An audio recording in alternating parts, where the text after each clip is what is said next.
Hello, everyone. Welcome to D&D Duo, where two best friends, both DMs, talk about all things Dungeons and Dragons and running tabletop role-playing games, and maybe even play a little.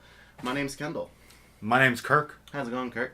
I'm going pretty well, Kendall. How are you? Yeah, doing pretty good. Doing pretty good. I just bought a brand new RPG game. Ooh, what is it? Yeah, well, I was in Mock's Boarding House, a gaming store around here. Oh yeah, you went back there. Yeah, nice. Yeah. I was looking for something to buy, and I was looking at all these different RPG books, and I was looking to get something new, and I came across one called Pugmire. Pugmire. Yeah, have you heard of Pugmire? I have not. It sounds like something to do with mires, which are swamps. Mm-hmm. Well, it has to do more with pugs, with dogs. Everyone, even better. Everyone is a dog. You can only play dogs. Hmm. And it is centered around a dog society. Nice. And it really drew my eye because everyone's just an anthropomorphic dog. Okay, nice. And that sounds like something you'd like. Yeah, it's right up my alley. I love anthropomorphic animals. I have like 3 systems now that are anthropomorphic animals. And it's pretty cool because it's based on a D&D system. So it's based off a D&D system, but it does some like little twists and turns in it. Is it the new system or the older system? 50. It's 5th edition. Okay, yeah. But it does initiative differently, and it does basically combat's pretty much the same, but it does magic a little bit differently. And it's just like, it tries to simplify it because it only goes to level 10. Mm-hmm. So I think it simplifies a lot of things, and I definitely want to run it sometime. Because it does a really interesting thing with initiative and all that stuff, and I'll read it some more and we'll play it maybe later. But for right now, we'll get into our topic. It is... And what is our topic today, Kendall? Our topic today is best Dungeons & Dragons monsters and worst monsters. Now, I think we can approach this a few different ways. One would be, what is our favorite ones to use, and what is our least favorite ones to use, and also, what are the ones that we want to use the most that we haven't used before, and what are the ones that we want to use the least, that we've never used and never want to use. So we can approach it in a few different ways. Anything off the top of your head, and you're just like, favorite, this is my favorites? Let's start with favorites. I think the least favorite that comes to mind immediately is probably trolls. Standard D&D trolls. Trolls. Like the ones that regenerate. The ones that regenerate. I think they are incredibly boring and incredibly annoying to fight. Because they heal. Well, so, I played the first new D&D campaign of 5th E, which was the dragon-themed one. And that one was obvious that the Wizards of the Coast was kind of getting into the swing of things and learning everything. Because there was a lot of repetition in that. And that campaign path, you fought so many trolls. I think I remember you telling me. Trolls. There was a forest of trolls. I think they were trolling you with the trolls. There were trolls in sky temples. And I don't know how these trolls got everywhere. There was like... they regenerate, so it's hard to... Yeah, apparently. Well, they go new places. That would be more interesting. And they were just... It's just... I think the best kind of monsters, the monsters that make either players think from a creative standpoint of role playing, or a combat standpoint of fighting, and trolls are just boring. And I think the laziest way a design monster is, which is lots of HP, and then the gimmick is a damage type, which I don't think is very fun. Yeah, well, and they just released the new book, Mordenkainen's Tome of Foes, I think. And that has a bunch of new trolls that you can look at, and there's thunder trolls and swamp trolls. I mean, at least it's a bit more interesting than ice trolls. Big fat gray man, I guess, for most trolls. But also regenerating health is just a very annoying mechanic. Yeah, can you stop that? You can. So it is, you use acid or fire. Acid or fire. And so you learn that trick. But then if your fire mage isn't there, or if you're pretty screwed. If you don't have there is it's somewhat hard, but there's a possibility of not being able to produce fire easily or consistently. And if you don't do that, the trolls just get annoying. Yeah. It just ends up being a slog. I think the mage runs out of spells. Yes. Yeah. Well, I have a philosophy of almost never giving monsters healing abilities because I think that slows down play. Rather just give them a big health pool than have someone heal them, and you go through that rigmarole, and it adds math I don't think is necessary. It slows down play. I think if you want to make a monster like really fearsome, like all that damage you did like didn't like hurt it, like just healed it up. If it's like a big bad or like a big boss, I mean, it can work, but it just villain. But if it's just a normal troll, like well, no, that's they're gonna kill it. Like anything, you can sprinkle it in there. Like you can have a villain that is like a troll villain. Troll villain to troll you. Ooh. No, but like vampires heal quickly. Fast healing is a thing in Pathfinder and 5e. Like that's okay once in a while, but I think for standard encounters, because trolls aren't really hard. They're just long sometimes. Yeah. I've never fought a troll, but well, lucky you. Yeah. They're just long, and they don't have any interesting attacks. They just punch you. Right. I don't know. I think they introduced troll wizards. That's the least interesting. But like, just make them more interesting than just gray-skinned people that are big and it's like in a friend's campaign we had an interesting idea where we were kind of like we were dealing with trolls a little bit, and so we kind of had this fun idea of making them a little more interesting by having them reproduce by like cutting off their arm, and like that new troll grows into that piece of flesh grows into a new troll. Isn't that like Iron Kingdoms? That is like Iron Kingdoms, and that's why they're a little more fun. Yeah, that's fun. Because like when the troll village and they do weird things, like we saw two trolls fighting and we thought it was like a fight. Turns out they were in love, and so they were cutting each other up. To make babies. Yeah, to make babies. Oh, that's fun. So that was like a fun thing, and just adding a lot of monsters like that, just big things that hit you and have like one type of damage reduction, or like though there's a lot of those, and I think they're just kind of boring. And right. A little one note, and that dragon path of 50 really tore me down with trolls, and then Oni, which are slightly more interesting trolls, but really just trolls. Oh. Well, they can get spells, though. Yeah, they can, like, turn invisible. Yeah. Which is even more annoying. Oh. That's also an ability to use sparingly. Right. Because it can really... it is fun to troll with it, your players. Oh, you should have a troll that casts invisibility and can heal. That's the perfect monster. But invisibility, yeah, that gets tiring real quick for, I think, players. Especially early on. You don't have like you don't have that suite of spells or abilities, right, to really negate those effects. Pretty limited. It's pretty limited in that you get the mischances or disadvantage in D&D, and it's like real slow. All right, I get that. So I guess we'll start with worst monsters. Oh yeah. I have never encountered or played this monster, but I really don't want to. And it's a beholder. I think I've talked to you about this before. A little bit. But I really don't like beholders because, well, for one, they're not based on any myth. They are a Gary Gygax original. D&D original created monster. Yeah. And for some reason the copyright. The D&D community really latched onto it. It's like one of the ones they've like, this is ours and it's cool because they have all these eyes and can do all these things, and they're like super paranoid. And like I got Volo's Guide of Monsters, and they had a whole section of beholders, and I kind of read through it, and they're kind of just like weird abstract thoughts that like if they think of another beholder exists, and they like fight each other, and they're so paranoid, and they have all these eyes that can do all these things, and it just seems like a very, I don't know, it seems like it can do anything. Mm-hmm. Like with all of its eyes, and how it's like super intelligent and knows all these different moves.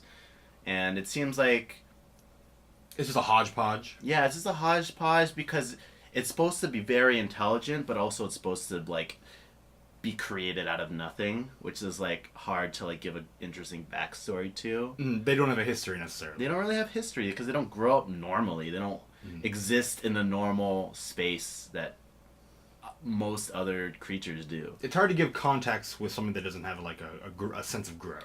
Yeah, 'Cause like they start out evil and paranoid, and they die evil and paranoid. yeah, And there's not really an arc to that. There's just yeah. It's hard to Beholder. give them wants besides controlling everything, and like it's. I just don't think it's a very interesting monster because it's not based on any folklore, and it's not.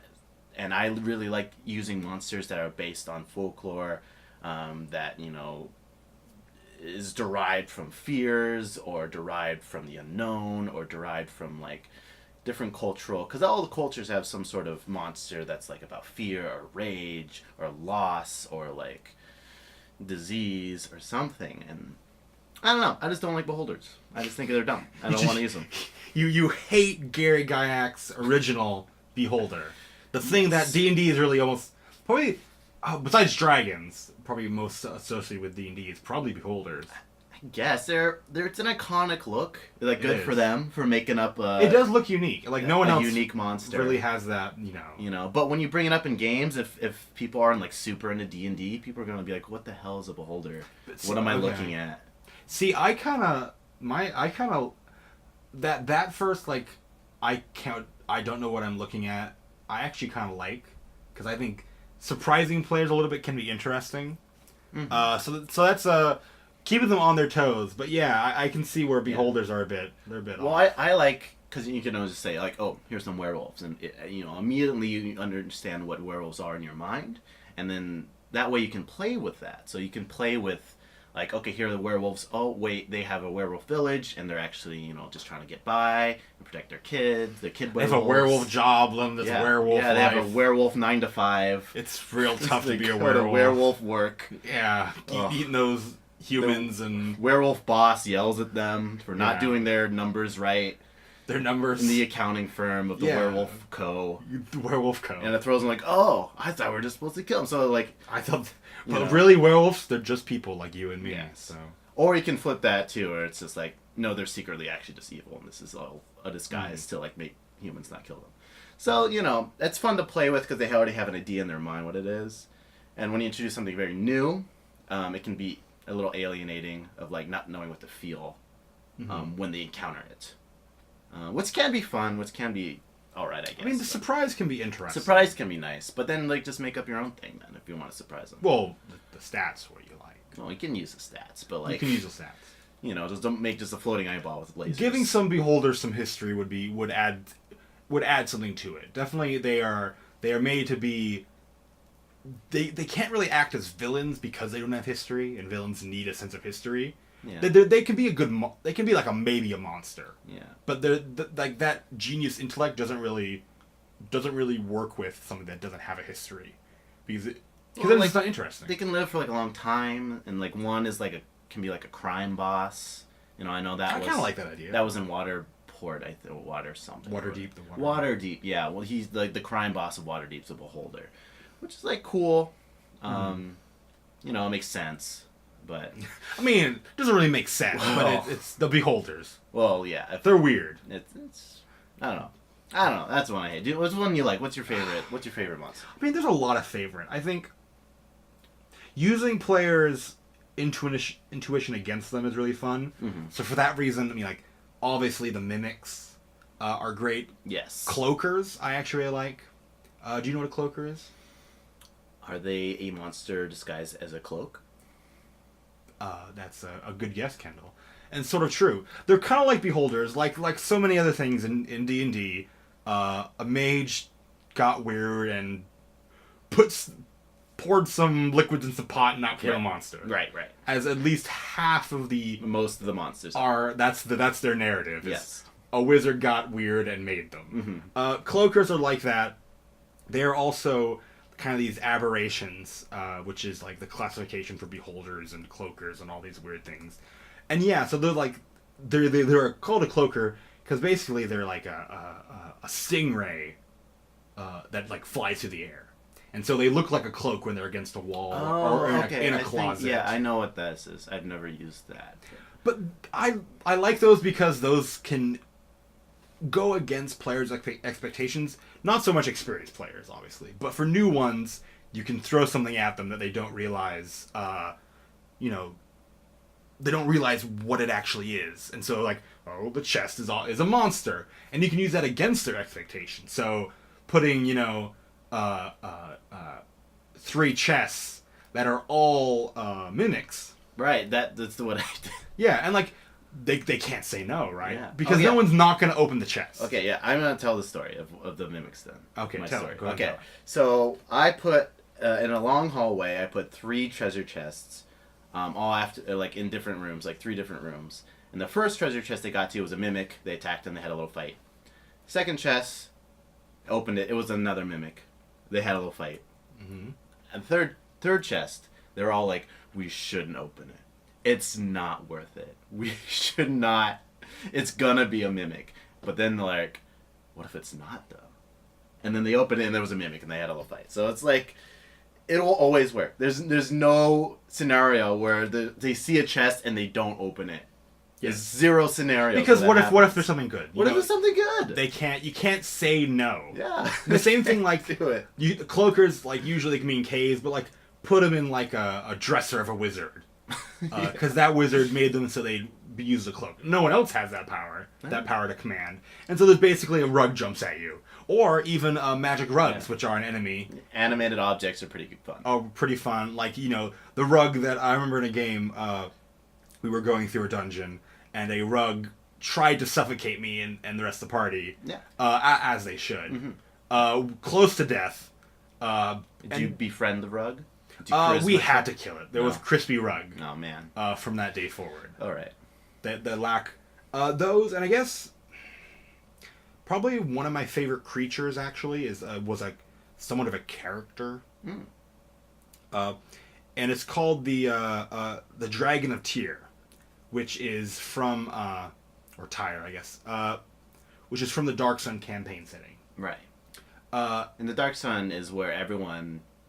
The gods are dead. Gods are dead. So everyone's like a desert, and it's so like for those who don't know, real sad. Back in the day, D&D used to have a lot of different settings.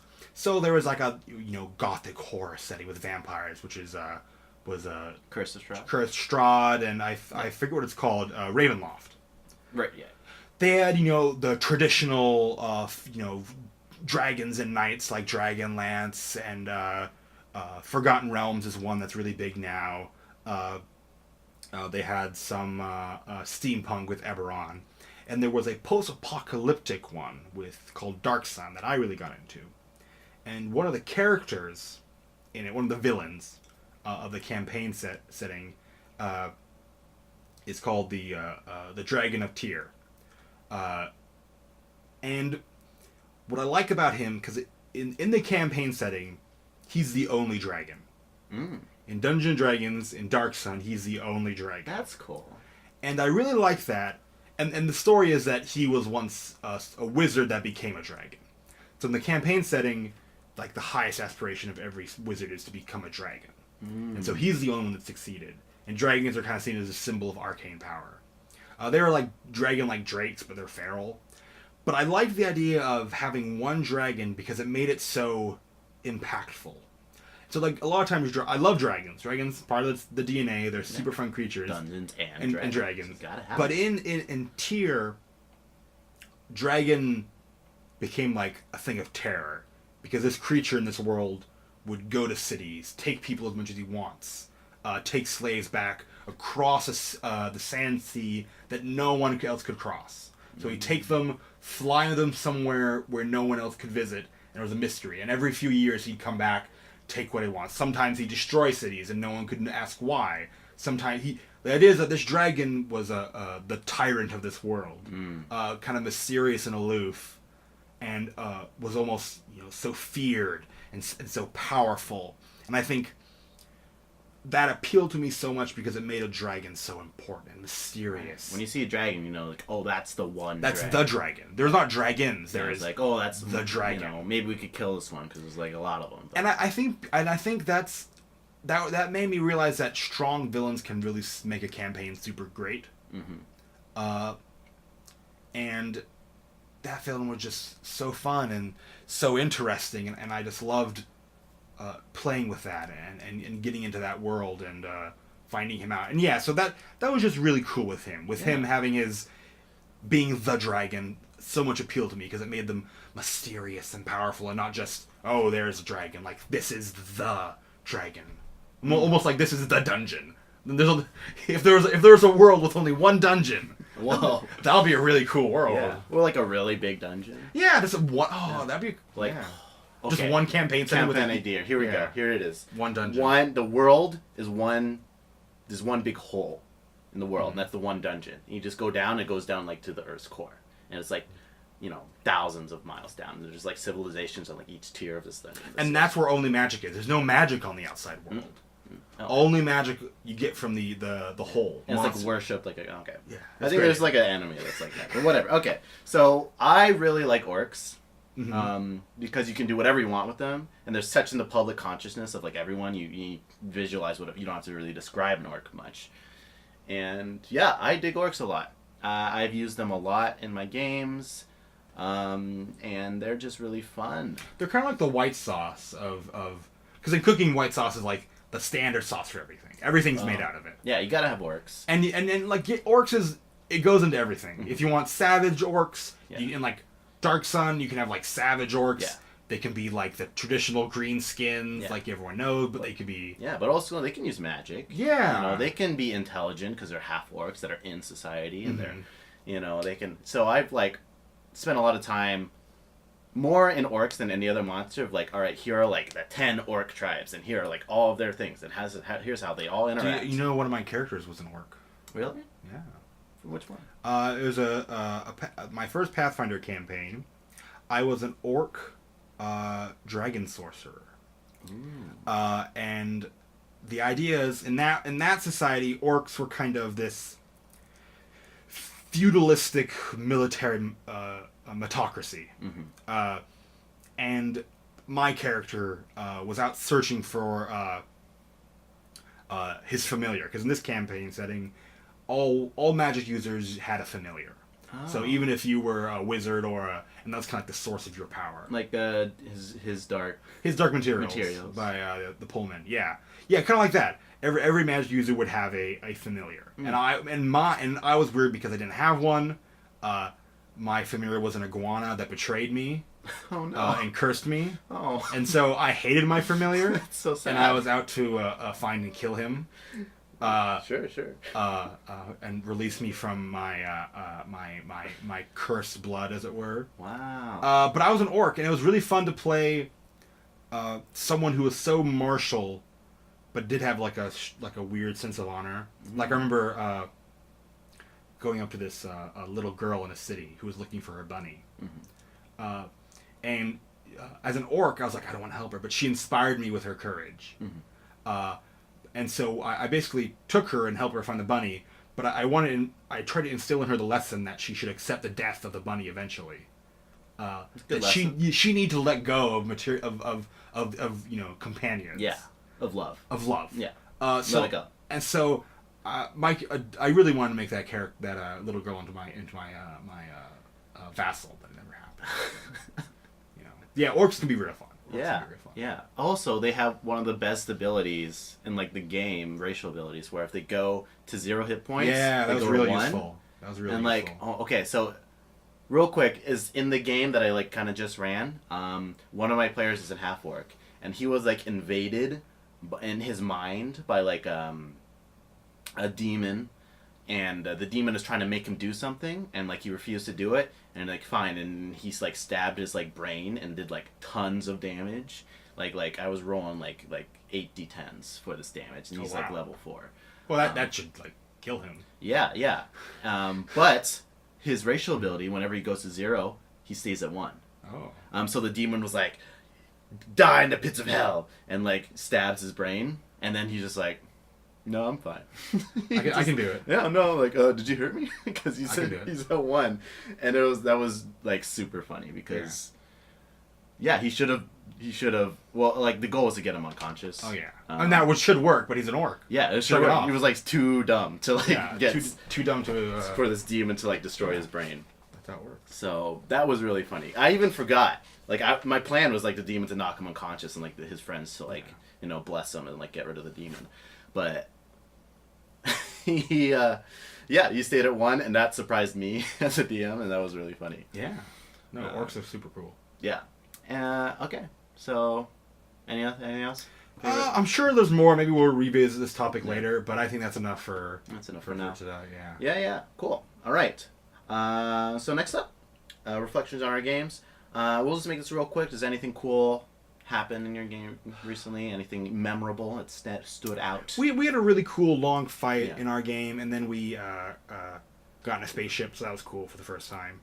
Do they have a spaceship? Not yet. They're getting close. They were in someone else's spaceship. Okay, tell me when they have a spaceship and they're gonna get in a spaceship battle, because I want to be in that game. Because that's the one thing that's like different from 5th edition from Starfinder. They have a system for spaceships. Yeah. So I just want to do that. Yeah, no. So tell me, I'll make a new character. I'll get in there. You can use your Skittermander. It was a short session, so we've had one session since we last talked. It was a bit of a short session, so mostly they just finished up a fight they were already in and got on the spaceship. So not a lot happened last session, but it's moving on to greener pastures. I think they'll have some fun. Nice. They're going to a space station, so they'll play around there. Explore space. Explore space. Nice. As much as you can. All right. Cool. Maybe fight some space. I have something to talk about that happened in my game. Okay. That I might need some advice on. All right. So, I'm playing an evil campaign. Nice. The main character, basically, he presents himself as the main character because he's the one driving the main plot, because he wants to create a drug cartel, because magic is banned in this world, just like the world I'm playing with you in D&D Duo. And he wants to try to start a drug cartel where he sells illegal magic drugs. Naturally. And he's trying to get that started, so that's his whole goal. And he recently fought some demons on this island, not because he wanted to cure the island of demons, because he needed someone on that island to kidnap, to like blackmail like a senator into like. Oh wow! This is a long. This like a multi-layered plan. Yeah, this is to electing someone that would look the other way on drugs. His like smuggling. Yeah. So he went to do that, and basically he got the person, and one of his friends got infected by like a demon curse. As you do when you fight demons. Yeah, I mean, what else would a demon do? Yeah, curse. Possession. Yeah. Well, actually, it was pretty funny because this is the last thing the demon did before it died, and so it has like a lasting effect after its death. So I thought that was a pretty good way of having a lasting consequence, even though they actually won.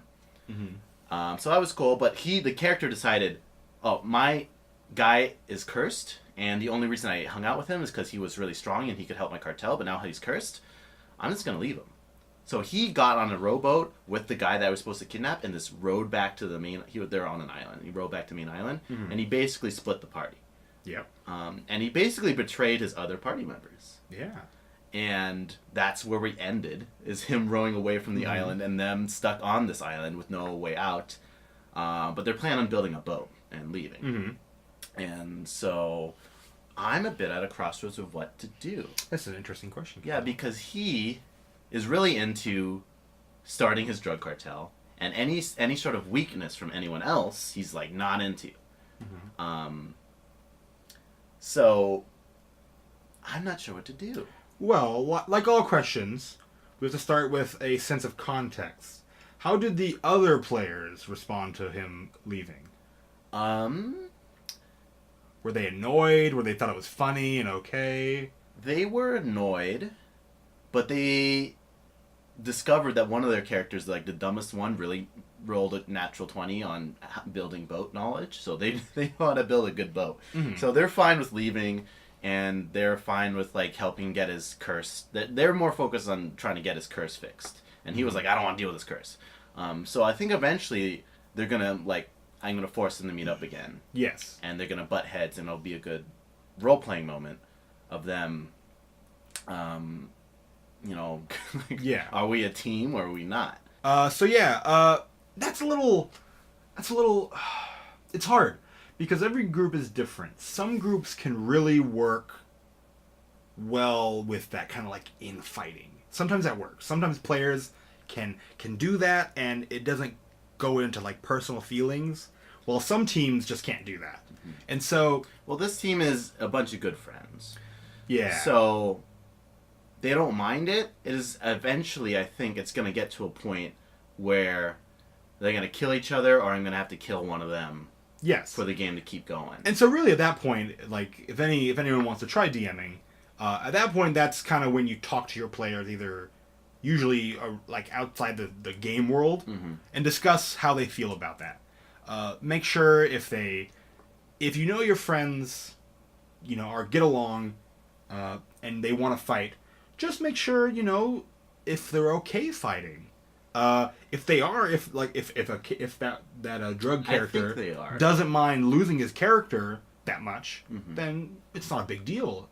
It can be a fun interaction to sometimes have party members fight and one die. Yeah. If they're okay with losing that character. A lot of players get really attached to their characters, and so you have to be careful with that.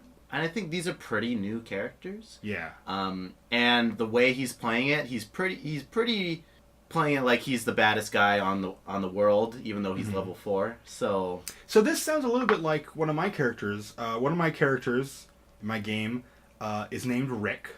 The character is, and it's based on Rick Sanchez from the hit TV show Rick and Morty. Rick Sanchez is a monster. He's a terrible person. A terrible human being. And this character has done things like that. They needed to retrieve some illicit goods from somewhere. This character, Rick, kept trying to sneak a few away when they were specifically told not to.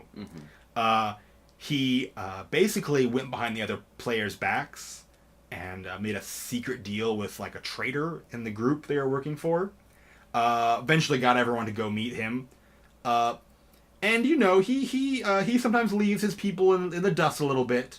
But in this case, in my group, I make sure that because my players are some of them are really good friends, but some of them are new, and I try to do it where there's always eventually he has to pull back.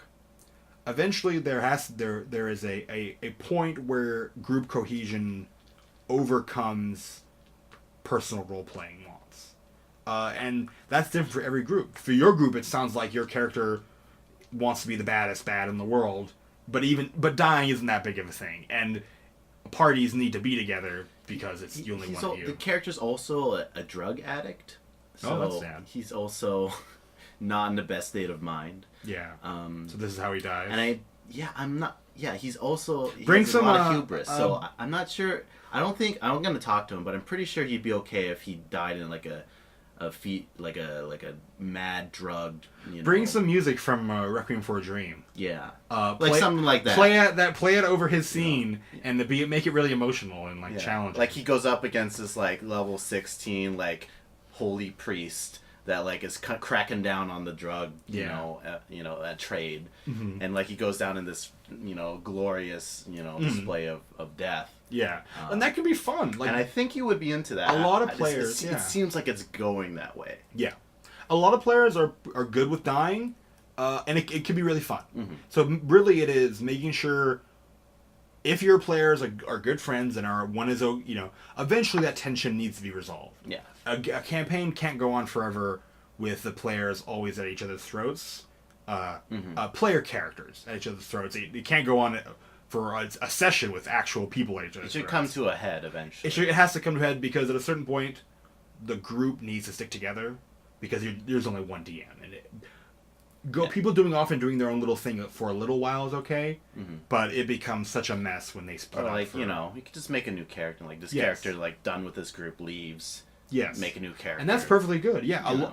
Again, I've known players who get super attached to their characters and can't let go, and who almost sometimes to a detrimental degree where they don't want to participate in combat even ever because they're scared their character's going to die. That's rough. It's a weird thing. It's role playing can be a very emotional experience, and I think there is a certain amount of distance. That's a whole different topic. But yeah, basically, Yeah. your group sounds like they're pretty okay with those shenanigans. Yes. And I think as long as you give the wannabe Kingpin his glorious end, I think that would make a fitting conclusion for that character. Yeah. We'll Make it something cool. Just make it cool. Just make Yeah. the scene he dies cool. I think Yeah. they'll be okay. Yeah, honestly, I think giving character deaths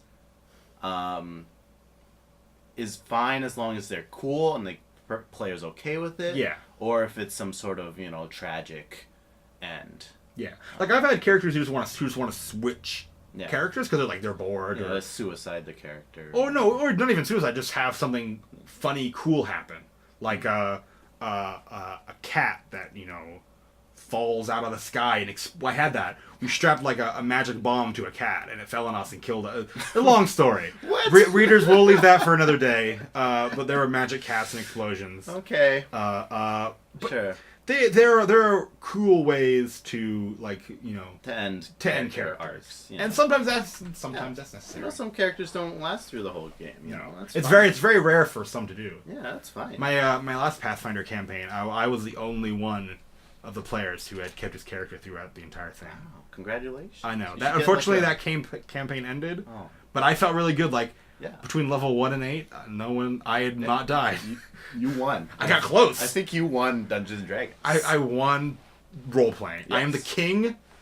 I'm the best. Everyone else just is not Good fit job. for me. Yeah. All right. Well, I say we get into a little bit of a role playing ourselves. Let's do it. Let's fight Let's do all those it. beholders you have ready for me. I'm Yes, sure. I have 5 beholders, all with death lasers. Well, see, I just have to get them to argue with each other. Yeah, they'll just kill each other. That's a secret. It's the easiest. That's actually not a bad idea for Okay. if you want to just have a bunch of because that's kind of like just having a bunch of egomaniacal monsters like trying to team up together but just can't do it. It's funny. They just can't. It's like handle every it. supervillain team up ever. Yeah. You just get them to fight with each other. Yeah, and then because that's how you win. Because the whole point of beholders is they're the most egotistical. Each one is the most egotistical thing in the world. Yeah. And so that's kind of fun actually. Just having. That would be fun. It's like a level 3 party goes up against a level 12 beholder, and their solution is to find another level 12 beholder and somehow have him chase them into Okay, that's good. I've changed my mind. Beholders are great. Never mind. we've found a way to make them interesting. Yeah, okay. Yeah, just have 2 and make them fight, and that's great. That's actually a really good solution for a too big a villain is to find another villain and bring them in and just Yeah, that's awesome. Actually, I Okay. want to do that. There we go. I'm glad I could change your mind. Now you need a new worst animal monster though. Oh, I'll think of that. Hook horrors. Hook horrors, Those things I showed you with their weird hooks and hook hands. they're really weird. Audience, go look up hook horrors. They're just a monster. Oh no, the brain with legs. Oh, intellect devourer. yeah, that's Audience, the worst one. That's Audience, the the worst intellect devourer is simply a human brain, just out of his skull, with cat paws for hands. Well, it's like arms and hands. It's so weird. The idea is they It's actually just the brain. they jump, they worm their way inside your brain, and they take over your body. Is their idea? Oh. That's what they do. Why are they a giant brain though? Does it make the brain grow? It's not exactly clear. Okay. I guess the idea is if you take over brains, you must be a brain yourself. I suppose. That's true. It'd be more cool if they were an evil worm or a parasite, but they're just Audience, they're just a big human brain, big. There you go. That's the worst one. The size of a cat, human brain with little dumb little Yeah. paws. All right. There's actually much more dumb monsters. There's a lot of there's that monster that disguised itself as the bottom of a tree. It's Bottom of a tree. a stump. All right, maybe that's another episode. We'll research all the dumbest possible monsters. Yes, that's you could gonna put be in. a fun thing. Yes. All right, so last we left off, that darn bird flew away. Bulgarius Crane, the bird bard Aarakocra, flew away into the sky as you and your new cat friend Lonnie escaped your captors, and you're now heading deeper into the woods. You managed to roll pretty well, so you seem to be avoiding most creatures, and you seem to be finding your way through. And you manage to eventually come upon another trail, which is smaller. It seems to be only can fit like one person at a time. Is it a game trail or like made? Does it look more like road than that? It's game trail. It's like it looks walked upon. Okay, by like people maybe? By people. Okay. But it's not. It's only wide enough to fit like one person. Okay. And it seems kind of like off the beaten path. Seems a little overgrown. All right. So you manage to find a little trail, and you notice in the your sight that there is a humanoid person, like far up the road, with a big old backpack, and he's kind of like set it down against a tree, and this person's like rummaging through it, and you two are kind of like off, like right next to the trail, and you can see him. He's about like 100 feet up. So water on rocks. What do you do?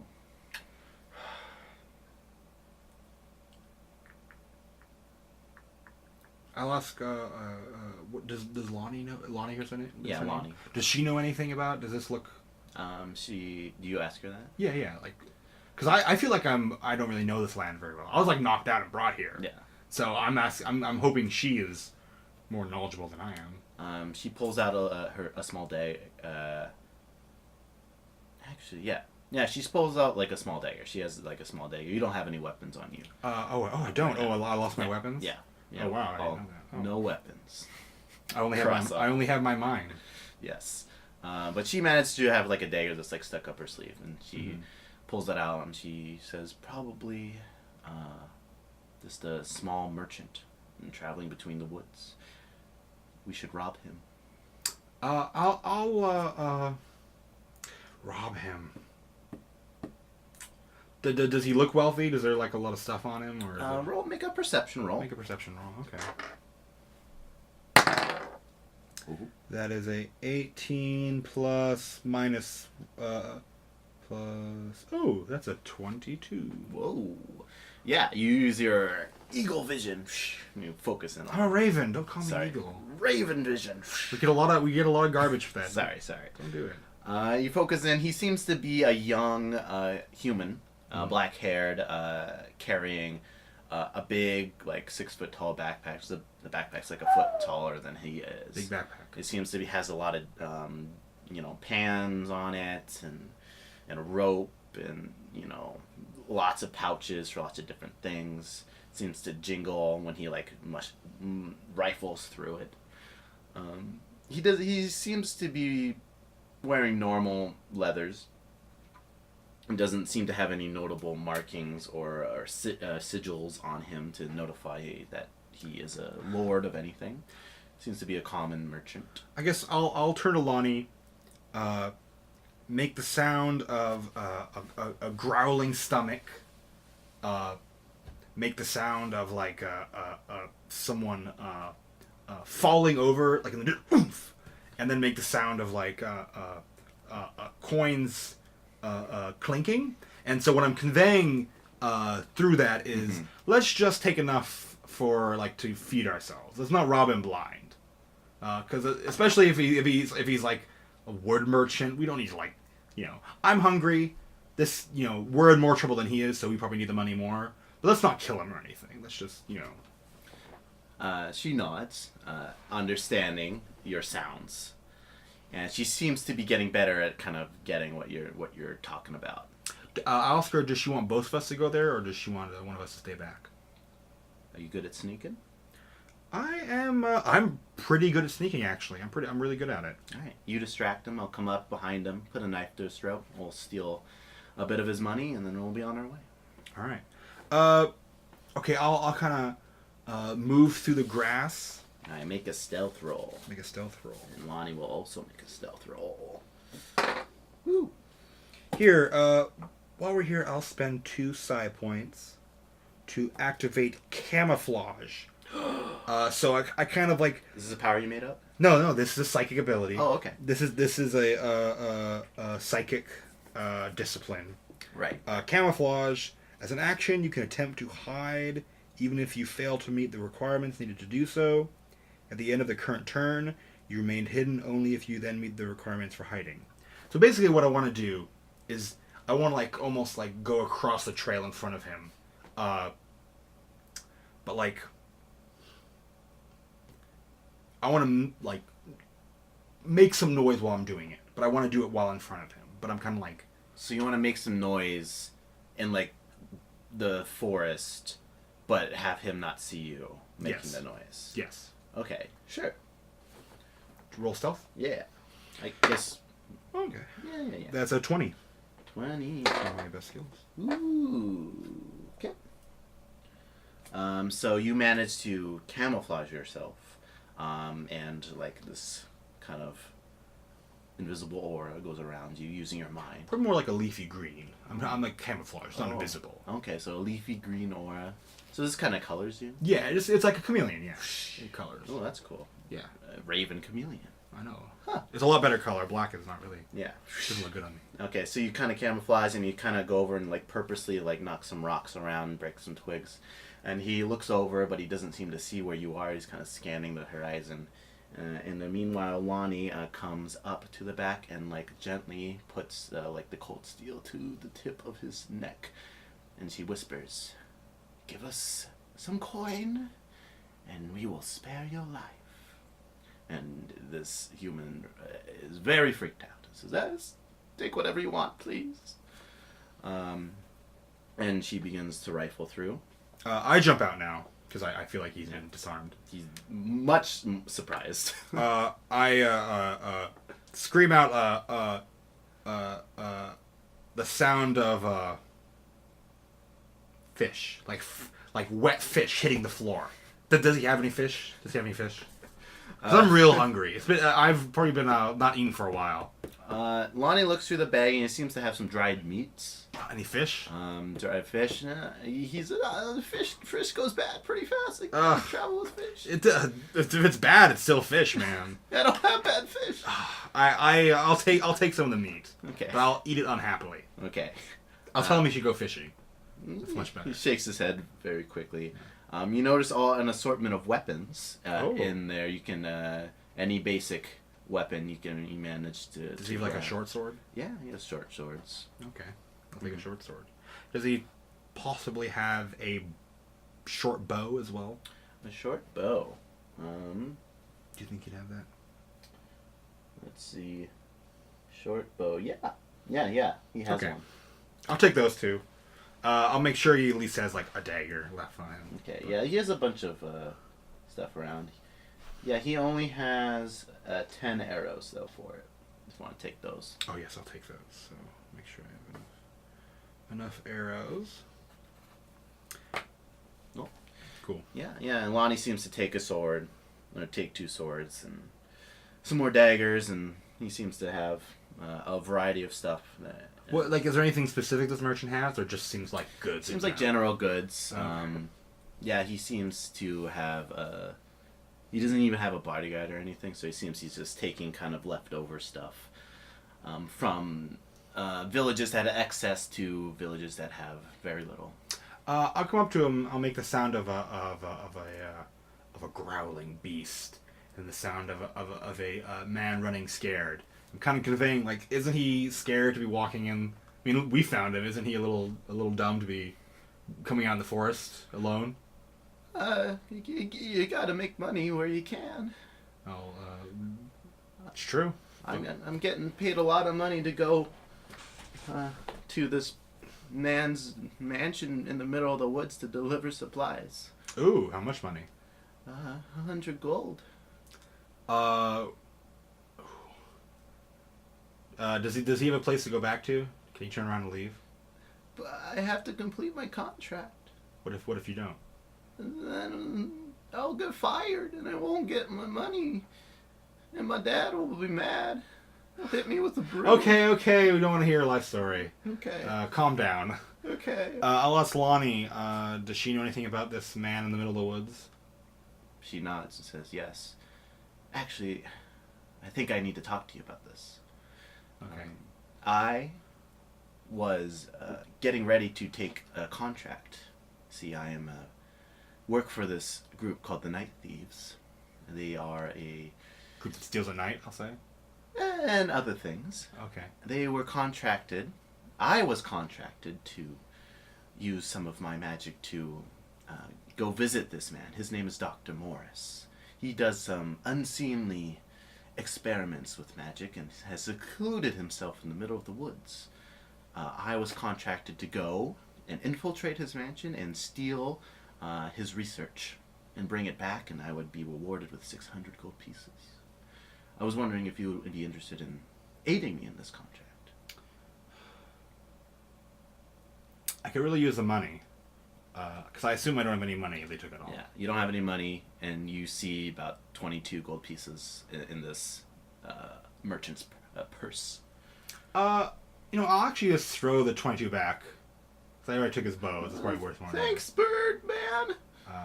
Make the sound of water on rocks. I think that's my name. Thanks, water. You're welcome, fishless man. Hmm. I'll tell her I'm willing to help. Is this a 50-50 deal?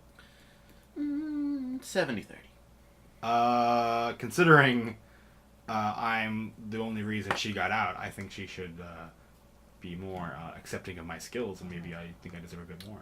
Roll persuasion. I have a -1 in this.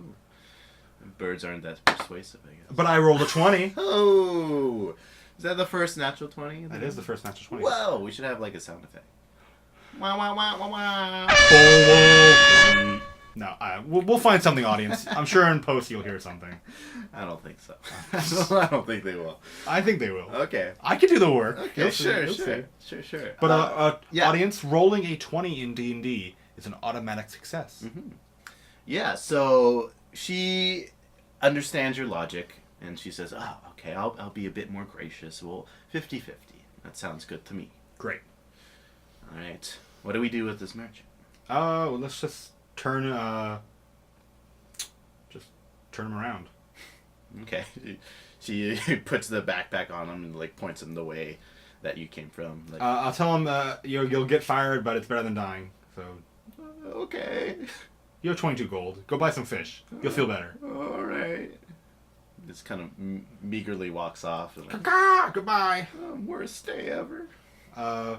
Could be worse. I'll say in another human's voice. Okay. He gets a little scared and starts walking down the trail. Good. And she says, "I guess the mansion's up this way." I must be. Okay. And you both go with your newly acquired weapons up the trail, and you manage to reach a 3-story mansion, just kind of out of nowhere in the middle of this forest. Yeah. It seems very elegant, one you would see in, a city of great opulence. But it's just in the middle of the woods. It seems they even cleared out the trees so this mansion could be built. And you hear a lot of noise of digging and clanking and pickaxes on rocks behind the mansion. And there seems to be a bit of commotion and grunts from behind there. And in front of you see it's painted white and purple. You see big doors and elegant engravings all around the edges. Both of you just come up and see elegant windows in the second and third stories. And that's about it. I'll look around. Does anyone look in charge? Is there anyone who's like... You don't see anyone here. You hear things in the back if you want to go to the back. Oh, yeah, okay, you hear him in the back. I'll tell Lonnie I'll stealthily make my way around the premises and head towards the back. Does she want to follow, or does she want to start heading in? I'll wait here. Okay. Report back. Cool. So she kind of vanishes into the trees. I will, yeah. I'll start heading back stealthily. Okay. Roll stealth. Ooh, been rolling good today. That's a 22. Woo! Alright, no one seems to notice as you make your way around, and you see what looks to be a quarry in the back of the mansion. Oh, wow. You see a rope pulley pulling up rocks in a basket, and you see a few dwarves kind of in their natural habitat of mining and picking up rocks. Beautiful creatures. Yeah, it seems like a big hole, and you see in the rocks there's a few kind of light purple gems that they're bringing up. Oh. Like in the surrounding forest areas, this kind of strange hole, and you see one who has kind of like some papers and is kind of ordering them around, and he has the biggest beard Naturally. of Okay. the other dwarves around. Okay. And none of them seem to notice you're there. But they're all dwarves. What you notice, yes. Okay. Okay. Uh. Is there like another? Is there a back entrance to the mansion from here? Yeah, you see like there's space between the quarry and the mansion that you Mm-hmm. can come in. There's a less extravagant door, but there is a back door. When I look around, do I see any windows open along the side of the house? You see windows, but they're all shut. Oh, okay, okay. I'll head back to Lonnie. Okay. I'll tell her. I'll make the sound of belches.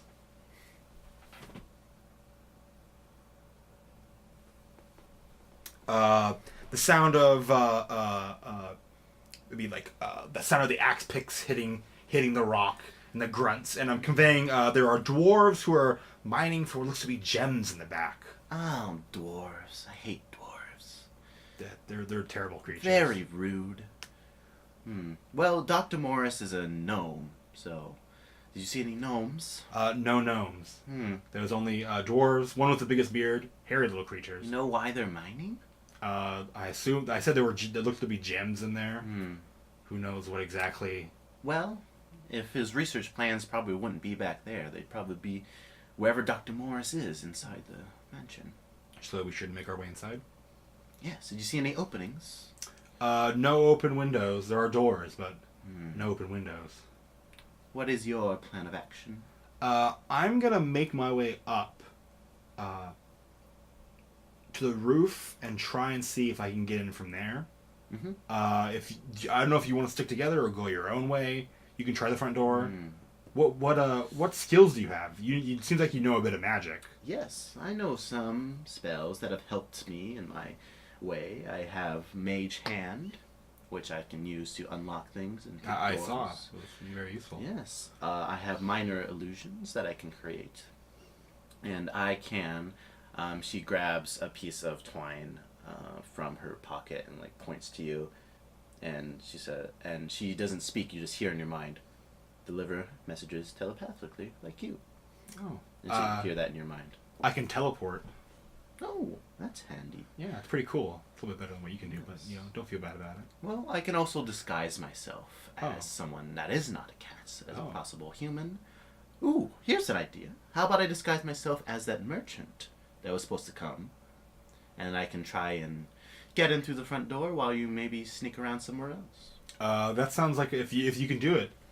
Yeah. That sounds like a great Yeah, idea. she kind of snaps her hand and immediately becomes an exact replica of the merchant that was just there, even with the backpack that's a little bit Oh taller. wow, okay. Yeah.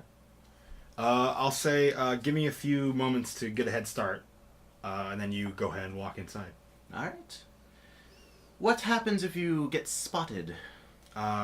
You'll probably hear fighting very loud. At that point, just go look for it.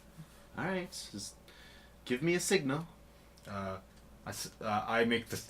I'll make a very loud sound. No, I'll make a bell sound, and I'll say I'll communicate with my mind. It's gonna be really loud if there's trouble. All right. I'll cross the threshold into like the yard area. Does anything happen immediately? No. I don't have magic sense, so I'm kind of on the edge for like magic traps at any moment. I'll kind of get to a wall. How many floors do you think the building It's has? 3 stories. 3 So yeah, there's windows on the first floor, second floor, and the third floor seems to be. Yeah, where all the windows. There's windows for each floor. It seems fairly climbable, because there's lots of ornaments and pillars and opulent things to grab upon. I'll try and climb. I can always teleport, but there's no reason to waste the magic if I don't have to. All right, roll athletics or acrobatics. I roll acrobatics. I'll do wall jumping. Yeah, wall jump. Ooh, that's an 8. Ooh. So where do you do this at? Do you just at the front or like the side or the... Probably like still the front because there's The closer I go around the other side, there's dwarves. Okay. So I want to like find like a statue and try to do cool jumps. But... All right, you attempt to do some cool jumps, like you're trying to show off a bit to your new Yeah. cat friend, and you kind of do a little flip, and you kind of like smack the side of like a shingle, and you kind of flop down, and you take just I take some damage. 1d6 of damage. Ow. You just fall one story. It's Not the worst thing. not the worst thing. Not a great thing. Yeah, Not the it's worst. more a bit damaging to your ego Yeah. than your health. Which is really what I care about. yeah. I don't You want take 5 points of damage. Oh wow, that's actually So you kind of land on your back. Caw! Ouch! Makes the sound of a bone breaking. Yeah. Make a perception roll.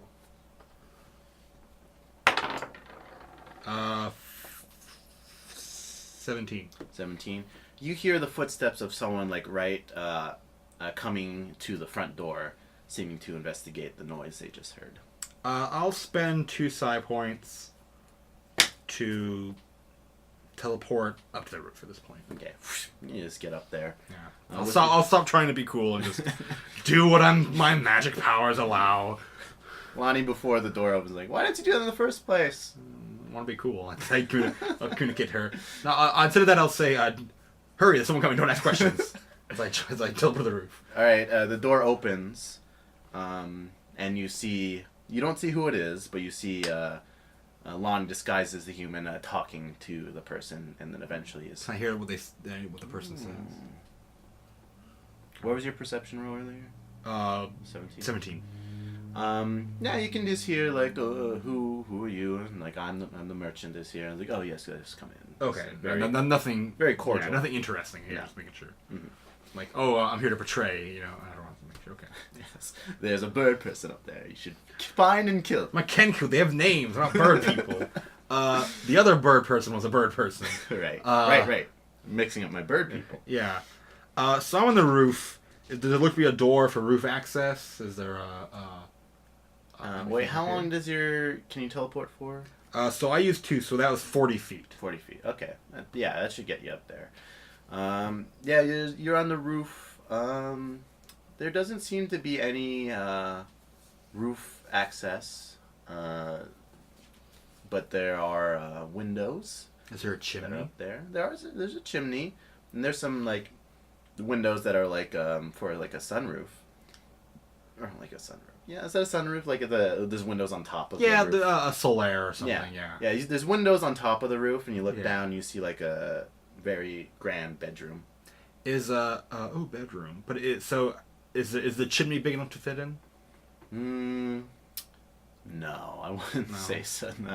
Not your size. Not my size. What size am I? Let me check here. I should have wrote that down somewhere. You a tiny rat size? Well, like because there's small and medium. I'm pretty sure. Pretty sure you're medium. Yeah, because I'm pretty sure Kenku's medium. Yeah. All right. In that case, I'll try to open one of the roof windows. Does it seem to come unlocked? Do you have thieves' tools? I do. I don't have anything until. Oh yeah, you don't have anything. Okay, so this roll dexterity then. Like sleight of hand, you mean? Yeah, I'd say that. That's 21. Okay, I say you whip out, like you have an arrow, yeah. Whatever. You whip out an arrow. I have a short sword. I can. Yeah, you have a short sword. And it seems pretty easy. It seems like these aren't like locked or bolted down or anything. You just and you clack one open. You can open it up. It seems like these can be opened, and yeah, you can jump down. Cool. I how far down is it in this room? I say you can fall without taking damage. Okay. It's like 5 feet down. Okay. Does this look like a house built for a gnome? Is like everything a bit smaller than usual? No, everything seems normal size. Oh, okay. Mhm. How about the bed? Does it seem normal size bed? No, but it's like a king size bed. It's like Okay. pretty grand. So you plop down, and you notice it's kind of dark in the room, besides the sunlight coming above. And you notice there's a shadowy figure in the bed that doesn't seem to be moving or making any noise. Ooh.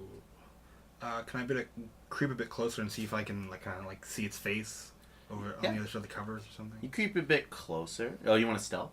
Yes. Okay. Yeah. Go. Creeping, I thought would. Yes, 17. Mm-hmm. So you creep a bit closer. Yes. And you walk up creepiest. to the bed, kind of making yourself low to the ground, and you kind of peek your head up around the bed, and it seems to be a young girl. Human? No, gnome. Okay. Young girl gnome with kind of auburn hair. He seems to be very pale faced, and is just laying there as like a stone, not moving. That's a big bed for her. I'm kind of jealous. Mm-hmm. Kind of wasteful. But she's obviously not the one I'm looking for. My past adventures already involve saving kids. I'm not really into the whole. I don't think I want to waste more time. Make an insight check, actually. Make an insight check.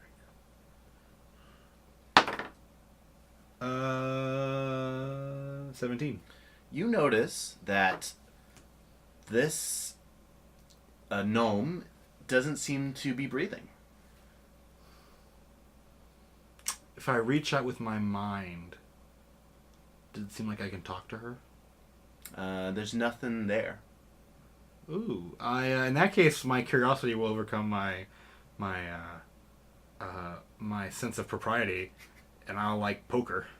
She seems very cold, doesn't move. I'll like grab like a little arm and pull. She seems flat and heavy. Well, this is a house of dead kids, so one less people to see me do anything. So that's a mystery that I'm not. This guy's got dead kids, so that's Make me. I'll look at the bright side. Less people to see me. Make a perception roll. Yes. 1. Okay, so you're very Failure. fascinated by this kid that you're just poking. You're lifting up the arm. You're like poking the cheeks and like, maybe this is dead. You're just poking all around, and then the door. You hear it creak open, and you see a gnome with carrying kind of papers and books, kind of immediately walk in on you and see you there. I'll immediately run over towards him. Okay. He yells very frantically. He's like, "Intruder! Intruder! What are you doing to my daughter?" I'll tell him you killed your daughter. No, She's dead. you know nothing. I'll ask him if that what's that gnome thing we're looking for? Dr. Morris. I'll ask him if he's Dr. Morris. What's that to you? Guards, guards. Okay, I'll just go over and I'll like I'll give him a good smack with my sword. I want to make it non-lethal though. Okay. And that's a -4 to hit. Isn't it? Or is it No, not in D&D. D&D? Is it okay? That's Pathfinder. Yeah. You can always choose to be non-lethal, but it does Cool. same amount. So roll Alright. a hit. Roll to hit. I'm guessing that hits. Yeah, that hits. I kind of want him to go down. I'm gonna spend 1 point for brutal strike.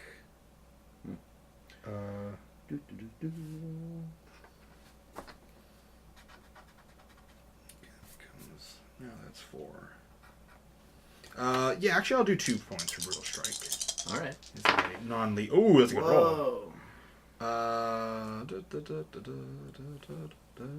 That's plus 3. So that's 17 non-lethal damage. Whoa. As I kind of hit him with the back of the sword, and like the flat of it, and he goes, Okay. So you hit him with the back of the sword. He seems dazed, and he falls down, but he doesn't seem unconscious. And you hear footsteps, pounding footsteps that seem really heavy, coming up the stairs. That is on the hallway that you're right next to. I'll try to grapple him. Oh. Yeah. Roll athletics or acrobatics. I say with advantage because He's on the ground. yeah, he's surprised. He's hurt. You hurt him. He's on the floor.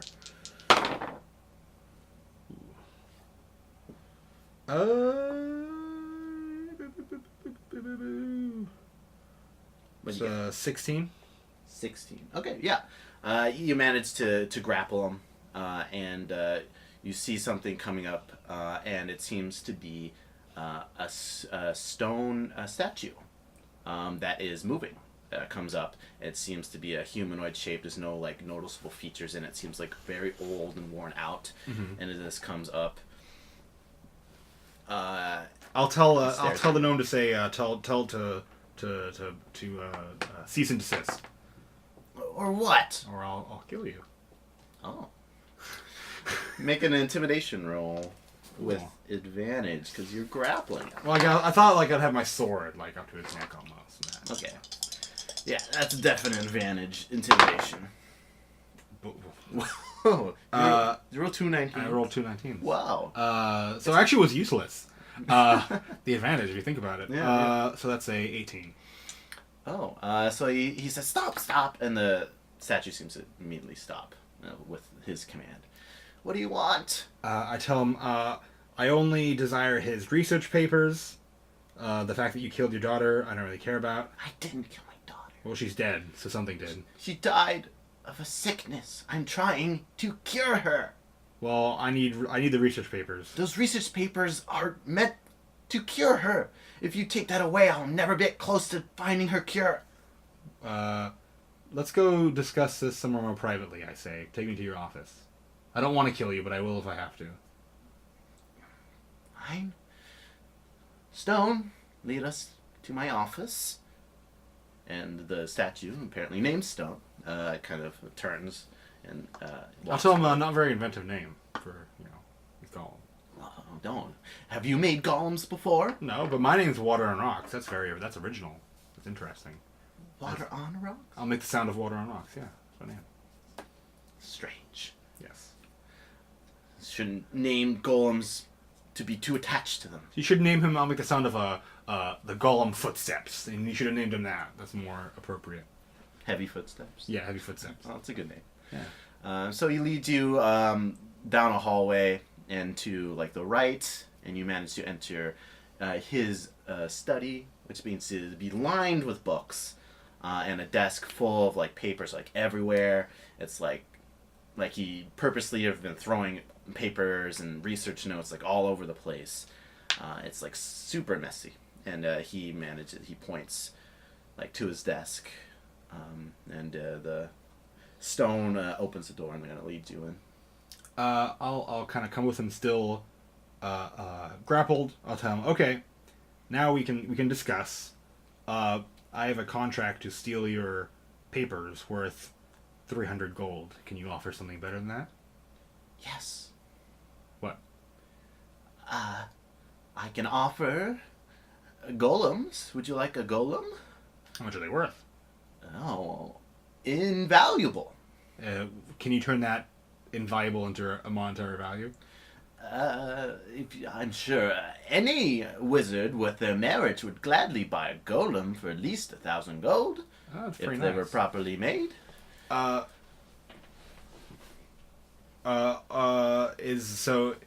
Is the golem in the room with us, or is he outside? I have others. I go over to the door, shut the door to the study, lock it. I let go of him. Okay. Are you asking if the Stone was inside the room or outside the room? Inside or outside? Okay, so Stone was like right by the door. So I'm holding him, and I lock the door. Okay. I back away to like the other side, holding him. And I let him go. Okay, Stone's right outside the room. Yeah. Okay. He says, good trade, a golem for you to leave me alone. I want to know more about what happened to your daughter. I told you, she succumbed to a sickness, and I have been doing research to cure her. What about the dwarves outside? They are mining for materials for me to concoct my research. See, I found a mineral deposit here full of soul stones, which are a valuable ingredient in creating golems. And that is what I'm using research for to try and bring her back to life. Interesting. So you can offer a golem in return for You going away. going away. I came out here for a reason, so no one would bother me in my research. Can I have a copy of your research paper? No. Why not? It's very valuable. Well, you're here to save your daughter. You're not here to why do you care who else has it? Because in the wrong hands, it can be very dangerous. A cure for a disease? Well, it can do other things. Like what? He kind of racks his brain, kind of puts his arm. He has glasses on. He kind of like adjusts his glasses a little bit. My daughter is technically dead. So this research technically is about reviving people back from the dead, which in the wrong hands can be very dangerous. I'll ask him, does he know of a group called the Night Stealers? Night thieves? Night thieves. Oh, a bunch of cutthroats and murderers, those are. Assassins and political gamers, only out for themselves and money. What would they do if they got your research? Oh, sell them to the highest bidder, I'd assume. Gosh darn it. I'll tell him I came here with a companion. Who? A merchant, a cat person disguised as a person. The merchant that's in the living room right now? Yeah, she was my partner to steal your papers. Good to know. And he kind of Wait, thinks to himself. I say before, could you give her fake notes and send her on her way? Fake? Yes. I could suppose. I could give her notes, some of my old drafts that are useless and don't produce anything. Why would I do that for her? And for you? Well, then the night thieves would think they have the research, or they really wouldn't. We wouldn't be bothering you. Would they realize it's fake and come back again? Well, it's either that or they send another assassin. At least you have more time this way. Make a persuasion roll. That's 5. He seems a bit unconvinced about wanting to do this. He seems he should just either give you something to go away and he'll deal with the night thieves later. He tells you that. I'll give you something, I'll deal with them later. Okay, but Argo, you give us a golem? Yes. Not Right. Stone. He's an important bodyguard. But any of the other ones I've experimented on. Okay, take me to them right now. And give them, you can have control of one. Alright. May I kill your friend? I'd rather you wouldn't. Is there like another option? Well, as long as she doesn't steal any of my stuff, she's free to go. Maybe I can convince her the golem's worth more in the contract. If you can. I will call them to the living room. Stone will escort you. Could she have a golem? The golems are very expensive. Less expensive than the ability to bring people back from the dead. They are helping in my research. How? He kind of doesn't want to say. Are these golems people, I'll say? Make an insight roll.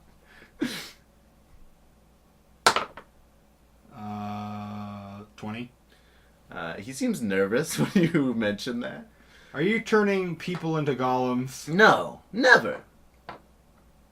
It's kind of see if I feel like He's sweating a lot. He's turning a bit red. He's just like hurried, like, okay, come on, come to the living room. And he kind of unlocks the door and opens it again. Stone's hold on. I grab him back.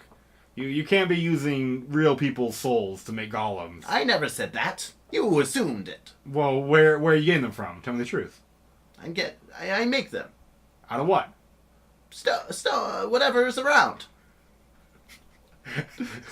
Whatever is around, including souls? Are those just lying around? Hey, I can tell my stone bodyguard to kill you right now. Should I do that? Well, It seems like I should. And he kind of gets close because he's free now, and he goes behind Stone. I will.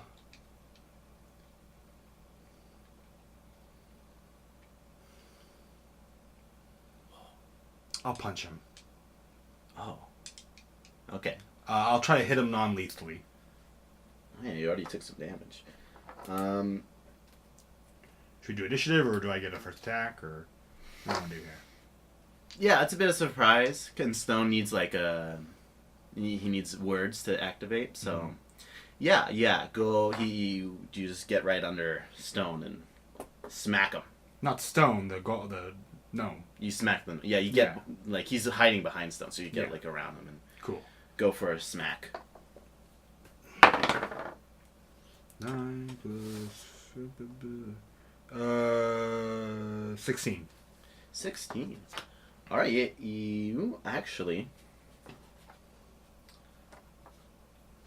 So before you hit, he actually reaches into like his back pocket. He had like a coat pocket and pulls out a small little magic book, and he kind of flips through it, and he says some words, and a force shield kind of comes around him, and like you punch it, and he uses his reaction to cast a spell shield, which increases his AC by 5. So your hand kind of gets knocked back, and now we'll be at initiative. But I think we could leave it out there for now. I think that's what we'll leave it. I think that's a good point. That's a good point. Part. Okay, yeah. Cool. Yeah, you just we'll start off next time with a fight. Cool. I like that. Yeah. All right. That was fun. That was a good session. Yeah. Good intrigue. Good. You saw my character deal with the moral quandaries of necromancy. Yes. I mean, if he was just honest with him, he may have been okay with soul usage. He just doesn't want to be like, necromancers or. It's an iffy subject. Iffy subject. Very iffy. You want to finish us off, Campbell? Yeah. So we have a email, right? Yes. That's DnD. So D, the letter N, and the letter D. Duos. Duos with an S. With an S, because we couldn't get one without. Yeah, D&D Duo was taken on Gmail. That's weird. We hopefully will have a new email soon with our website where you can visit. If you want to reach us, email on that. We'll have at gmail.com. D&D Duos at gmail.com. We should put this up on our website. This will be on website. This will be on SoundCloud. There'll be all links. This will be on hopefully YouTube and iTunes soon. Yeah. So everyone should be able to listen on all their favorite apps and social media systems. Yeah, you can contact us. Ask us any questions about any of this stuff. And this one will be a 2-part. It seems like the next part we'll finish off the story. See how this goes down. I'm excited. Yeah. I didn't expect this to go right into revealing his little secrets so fast, but you kind of figured it out. Yeah, so. I was a wily. Well, when he's talking about Soul Stone. And he's like, they're very expensive, that brought up the issue of souls. Yeah. It's a little. They're all bad people here. There's either magic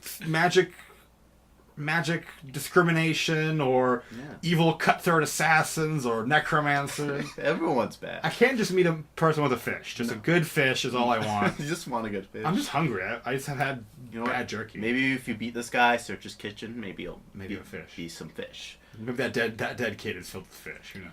Oh boy. Maybe it's fish souls they're using. Would you be even madder if it was fish souls? No, I mean as long as I have a body, so I don't care about their souls. Okay. All right. We didn't come up with an outro, so we never really did. So no, we did a little song last time. Oh, I did. I made it. So you want to do another song? Yeah. Well, you say your thing. I'll say my thing, and I'll do a little. Okay. Thanks so much for watching, everyone. Have a good night. Thanks for listening, everyone. Have a wonderful day. No one's watching. We don't have a camera. Yeah, this is terrible. That's it. See you guys later. Bye. It's terrible.